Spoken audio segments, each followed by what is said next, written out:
کہ وہ آئیں. آپ کا خصوصی شعبہ صحت ہے, دلچسپی کا تو اس معاملے میں آپ سے گفتگو کریں بھائی احسن جبار صاحب. السلام علیکم. بہت شکریہ. سب سے پہلے تو میں ہمارے جو لیڈرز ہیں اس گروپ کے, عرفان اسلم بری صاحب اور طارق الیاس صاحب, جن کی وجہ سے میں نے ایگری کرا اس گروپ کو جوائن کرنے کے لیے. تو میں کوئی بہت زیادہ سیاست کے اندر جو ہے نا وہ شوق نہیں رکھتا, ریفارمز کے اندر ضرور شوق رکھتا ہوں. لیکن تو جب مجھے اپروچ کیا کہ ہم لوگ جو ہے وہ ٹیم بلڈ کر رہے ہیں, تو میں نے کہا کہ یہ ایک پلیٹ فارم ایسا ہے جہاں پہ مجھے ایک انفنش بزنس کو جو ہے نا وہ کمپلیٹ کرنے کا موقع مل رہا ہے. وہ انفنش بزنس یہ ہے کہ آج سے 1.5 سال پہلے جب کووڈ پیک پہ تھا تو D M S medical centre ہے ایک, جو کہ پچھلے کم سے کم 10-12 سال سے جو ہے وہ بند پڑا ہوا ہے. اور میں نے اس بلڈنگ کی بارے میں جب معلومات کری حلقے کے لوگوں سے, وہاں کے جو رہائشی ہیں, تو ان میں سے بہت سارے لوگوں نے کہا کہ جی جب تک یہ ہاسپٹل چلتا تھا تو ہم یہاں پہ وزٹ کرتے تھے, جاتے تھے, ہماری فیملیز بھی جاتی تھیں, ہم بھی جاتے تھے, لیکن اب بند پڑا ہوا ہے. تو میں نے کہا آپ لوگوں نے جاننے کی کوشش کری کہ کیوں بند پڑا ہوا ہے, تو سب نے کہا کہ ہمیں نہیں معلوم. تو میں اس بلڈنگ کے اندر واک ان کر گیا, اس کی پوری ویڈیو بنائی. وہ تقریباً 20,000 اسکوائر فٹ کی بلڈنگ ہے, اور اس میں جو ہے وہ پچھلے 10 سال سے وہ بلڈنگ خالی پڑی ہے. ارد گرد سے معلومات لی کہ بھائی یہ کیوں بند پڑی ہے. تو to cut the long story short, معلوم یہ ہوا کہ جی ایک ابھی پہلے بھی ایک صاحب کا نام لیا گیا تھا جو کہ جو ہے وہ ہرڈل بنے ہوئے ہیں ہماری برادری کی ترقیات میں. ان صاحب کو میں جانتا بھی نہیں تھا آج سے 1.5 سال پہلے. تو مجھے جب ان کا نام لیا گیا کہ جی یہ ڈی ایم ایس کی سوسائٹی کے کردہ دھرتا ہیں تو آپ ان سے رابطہ کریں, میں نے انہیں کال کری, مختلف لوگوں کے تھرو کال کرائی. یہاں پہ بہت سارے معززین بیٹھے ہوئے ہیں جن کو میں نے ریچ آؤٹ کرا کہ ہم اس ہاسپٹل بلڈنگ کو, خاص طور پہ کووڈ کے لیے, میرے کئی جاننے والوں کا انتقال ہوا تو جب وہ کووڈ میں تھے تو آپ سب لوگوں کو پتہ ہے کہ 1-1 لاکھ روپے پر نائٹ جو ہے وہ ہاسپٹل چارج کر رہے تھے. بیڈز نہیں مل رہے تھے, اور اگر مل رہے تھے تو وہ بہت مہنگے مل رہے تھے. اور ادھر at the heart of our community ایک ایسی پراپرٹی جو کہ اس وقت کچھ بھی نہیں, اگر وہ صرف کووڈ کے لیے اس بلڈنگ کو ریوائیو کر دیتے تو وہی ایک بہت بڑی خدمت ہوتی ہے اپنی برادری کے لیے, جو کہ انہوں نے انکار کر دیا کہ جی یہ بلڈنگ جو ہے یہ تو نہیں کھل سکتی. ایسا پتہ چلا کہ جی یہ کیس کورٹ میں چل رہا ہے.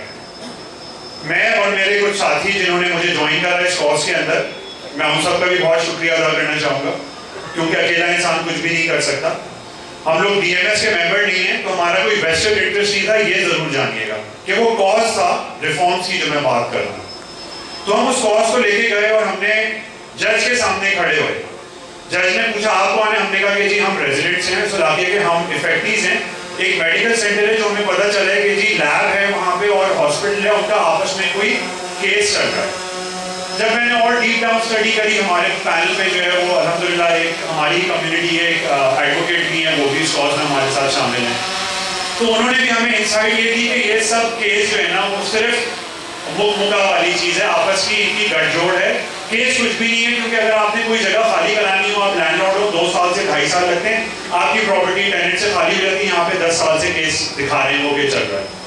جج کے سامنے گئے ہم لوگ, جج کو بولا گیا 2 سے 4 ہیئرنگ کے اندر انہوں نے کہا کہ اچھا جی جو اوپر کے 4 فلورز پڑے ہیں وہ سوسائٹی کو پوزیشن میں دے دیے جائیں, نیچے والا جو آدھا فلور لیب کے پاس ہے جو کہ کراچی لیب ہے, وہ جو ہے وہ آپس میں مل کے اس کو طے کر لیں کہ آپ لوگوں نے کیا کرنا ہے. اچھا جی یہ فیصلہ ہو گیا, کورٹ سے آ گئے, ان کو کہا گیا کہ جی چلے بلڈنگ کی ریفربشمنٹ شروع کریں.